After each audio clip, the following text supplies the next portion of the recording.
Nakakabahala ang mga pahayag na narinig natin nitong mga nakarang araw. Nandyan ang walang pakundangang pagmumura at ang pagbabanta ng planong ipapatay ang ilan sa atin. Kung ganun na lang kadali ang pagplano sa pagpatay ng isang presidente, paano pa kaya ang mga pangkaraniwan na mamamayan? Yang ganyang kriminal na pagtatangka ay hindi dapat pinapalampas. Yan ay aking papalagan. As a democratic country, we need to uphold the rule of law.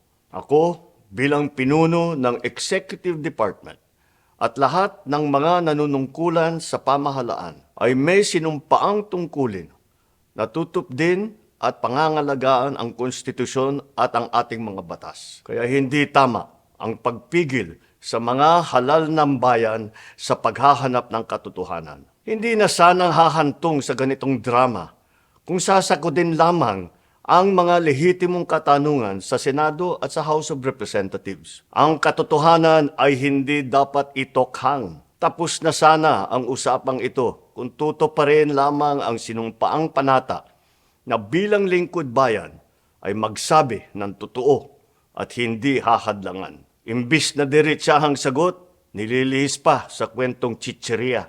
Hangad ko na matuldukan na itong mga pangyayaring ito sa parang matiwasay at magdadala sa atin sa katotohanan. 12 taon din ako nanungkulan sa magkaparehong kamara ng Kongreso.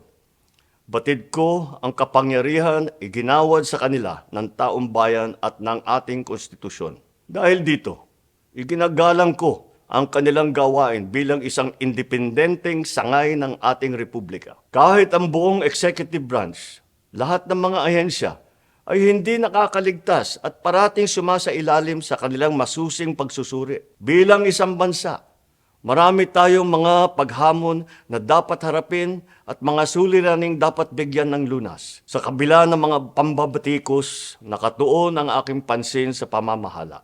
Ngunit, hindi natin ikokompromiso ang rule of law. Kailangan manaig ang batas sa anumang sitwasyon, sino man ang tamaan. Kaya hindi ko hahayaan magtagumpay ang hangarin ng iba na hatakin ang buong bansa sa burak ng politika. Igalang natin ang proseso.